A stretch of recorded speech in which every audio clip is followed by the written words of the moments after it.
BA part second Sanskrit महाकवि कालिदास प्रणीतम अभिज्ञान शाकुंतलम नाटकम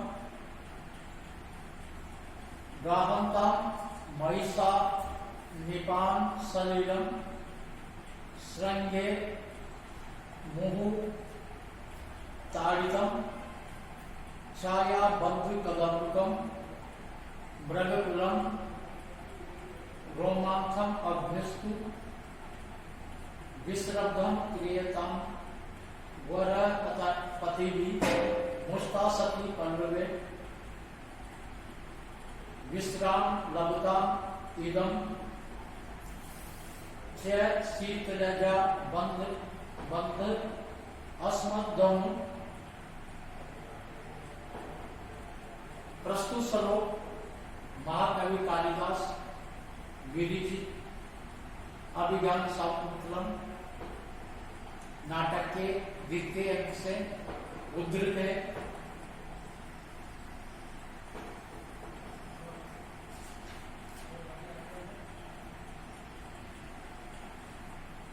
महिषा श्रृंगे महुताड़ितम निपाल सलिलम गाहंता छाया बंधु कदम्बकम मृगकुलम रोमांचम अभ्यस्तु वर पतिभि विश्रब्धम पल्लवे मुस्तासति क्रियतम शीतलज्या बंधम इदम अस्मद्धनु विश्राम लभता। राजा दुष्यंत सेनापति से कहता है कि हम आश्रम के निकट है, इसलिए मैं आपके वचनों को स्वीकार नहीं करता। महिषा श्रृंगे महुताड़ितम निपाल सलीलम गाहंता। भैंसे अपने सींगों से बार बार ताड़ित करते हुए निपाल सलीलम गाहंता सरोवर के जल में अवगान करे। महिषा श्रृंगे महुताड़ितम निपाल सलीलम गाहंता। वैसे अपने सींगों से बार बार विलोलित करते हुए सरोवर के जल में अवगान करे अर्थात स्नान करे। छाया बद्ध कदम्बकम मृगकुलम रोमांचम अभ्यस्तु। छाया में मृगों का झुंड रोमांचम अभ्यस्तु जुगाली का अभ्यास करे। छाया में समूह बनाकर या मंडली बनाकर मृगकुलम रोमांचम अभ्यस्तु मृगों का समूह जुगाली का अभ्यास करे। वरह पतिभि विश्रब्धम पल्लवे मुस्तासति क्रियतम। बड़े बड़े शुक्रों के द्वारा विश्वास पूर्वक छोटे जलाशयों में मुस्तासति क्रियता नागर मोता घास खाई जाए। शीतलज्या बंधम ईदम अस्मद्धम च विश्राम लभता। प्रत्यंचा से शीतल हुआ मेरा धनुष भी विश्राम लभता विश्राम को प्राप्त करे। सेनापति राजा दुष्यंत को मृगया की प्रशंसा करता है, लेकिन राजा दुष्यंत कहता है कि हम आश्रम के निकट है, इसलिए मैं तुम्हारे वचनों को स्वीकार नहीं करता कि आज तो मेरी इच्छा से जो भी वन्य जीव है वह विश्वास पूर्वक अपने जो स्वाभाविक कार्य हैं वह करे। तो यहाँ जंगल में रहने वाले जो जंगली पशु है, उनके दैनिक और स्वाभाविक कार्य का वर्णन प्रस्तुत पद्य में बताया गया है। महिषासुरके बहुताड़ितम निपान सलिलम गानंता। भैंसें अपने सींगों से बार बार विलोनित किए करते हुए सरोवर के जल में अवगान करे अर्थात स्नान करे। यहाँ पर स्वाभाविक रूप से जो भैंसें होती है वो कीचड़ युक्त पानी में बार बार अपने सींगों को के द्वारा गंदे पानी को अपनी पीठ पर उछालते रहते हैं। तो उसी के बारे में बताया गया है कि भैंसें अपने सींगों से बार बार विलोनित किए हुए सरोवर के जल में अवगान करें। छायाबद्ध कदम्बकम मृगपुरम रोमांतम अवस्था। छाया के नीचे मंडली बनाए हुए मृग जुगाली का अभ्यास करें। मृगों का यह स्वाभाविक कार्य है कि जो भी वह कुछ आदि यानी कि जो चढ़ते हैं उसको अपने पेट में ले जाते हैं। जब उनको छायादार पेड़ों के नीचे वो जाकर उसको अपने पेट में से गले तक खींच के उसको अच्छी भली भांति प्रकार से चबाते रहते हैं, उसको जुगाली करते हैं। तो यहां भी छाया के नीचे जाकर मंडली बनाते हुए इकट्ठे हुए मृगों का यह स्वाभाविक है कि वो समूह बनाकर चलते हैं। तो छाया वाले पेड़ों के नीचे मंडली बनाते हुए मृग भी जुगाली का अभ्यास करें। वरह पति भी निश्रद्धम पल्लवे मुस्ता सती क्रियता। बड़े बड़े शुक्रों के द्वारा विश्वास पूर्वक छोटे छोटे जलाशयों में मोगर नाथ एक ही घास विशेष प्रकार की होती है, उसको खाया जाए।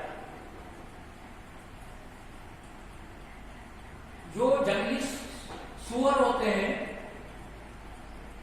उनका स्वाभाविक कार्य है कि छोटे छोटे जलाशयों में जाकर वो मोगर नाथ नामक जो घास होती है उन शुक्रों को द्वारा नोचा जाता है। शीतल या बंधम इदम अस्मधन च विश्रामम लब्धम। प्रत्यक्षा से शीतल हुआ यानी कि जो जिसकी प्रत्यक्षा उतार दी गई हो अर्थात ढीली कर दी हो, ऐसा मेरा धनुष भी अब विश्राम को प्राप्त करे। राजा दुष्यंत का कहने का भाव यही है कि अब जितने भी राजा दुष्यंत का मृगया से मन विरक्त हो गया है और जितने भी जंगली जानवर है उनके प्रति राजा कह रहा है कि उनको अब मृगया का आपेट का बिल्कुल भी भय नहीं है। वो अपने स्वाभाविक और दैनिक कार्य निडर होकर करे। उसी का वर्णन प्रस्तुत पद्य में बताया गया है। प्रस्तुत पद्य में जंगली भैंसें, मृग और सुअर आदि का स्वाभाविक वर्णन प्रस्तुत स्वरूप में किया गया है, इसलिए इसमें स्वभाव के अलंकार है। प्रस्तुत स्वरूप में शार्दूल विक्रीतम छंद है। शार्दूल विक्रीतम छंद का लक्षण है सूर्य अश्वेत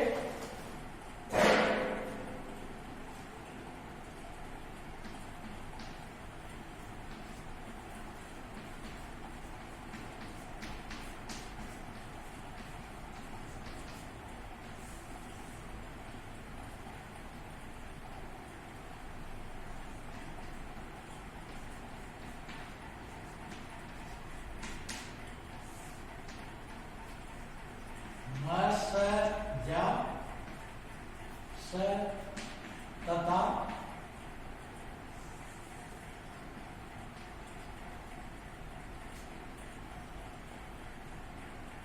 श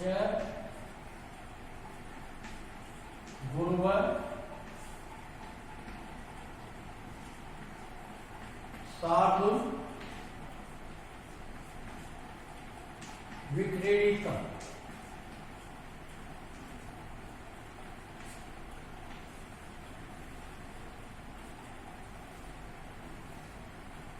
साधु विक्रीडितम् छंद में प्रत्येक चरण में 19 वर्ण होते हैं। प्रत्येक चरण में गणों का क्रम मगन, सगन, जगन, तगन, तगन और अंत में एक गुरु वर्ण होता है।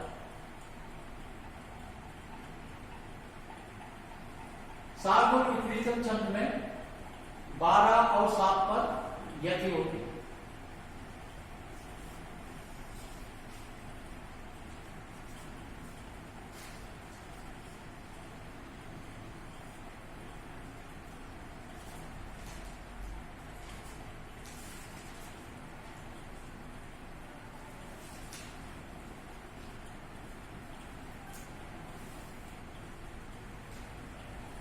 सम प्रदानेषु तपोधनेषु गूढ़ी दाहकम अस्ति तेजे स्पर्श अनुकूला युग सूर्य कांता तद अन्य तेजो अभिभवा वमन्ति।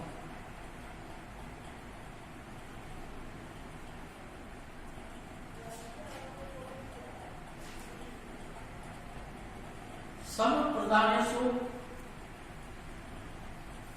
तपोधनेषु वनेषु दाहकम गूढ़म तेज अस्ति कि स्पर्श अनुकूला सूर्य कांता युग अन्य तेजो अभिभवा तत्वमन। राजा कृष्ण प्रस्तुत पद्य में कहते हैं कि सम प्रदानेषु तपोवनेषु शांति प्रधान तब ही हे धन जिनका ऐसे वनवासी दाहक कम गूढ़ तेज अस्ति कि जलाने वाला गुप्त तेज विद्यमान होता है। शांति प्रदान तब ही हे धन जिनका ऐसे वनवासियों में अर्थात तपस्वियों में दाहक कम गूढ़म तेज अस्ति कि जलाने वाला गूढ़ तेज विद्यमान होता है। कि स्पर्श अनुकूला सूर्य कांता युग क्योंकि स्पर्श करने योग्य सूर्यकांत मणि के समान अन्य तेजो अभिभवा तत्वमन्ति कि दूसरे के तेज से त्रिकृत होकर वह अपने तेज को प्रकट करते हैं।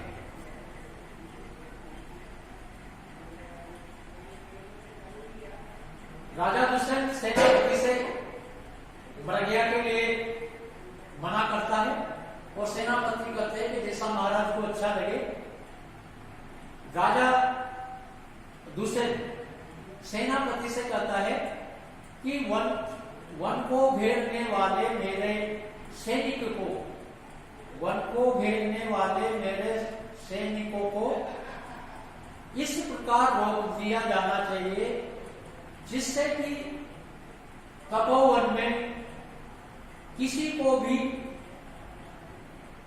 असुविधा बाधा उत्पन्न न हो।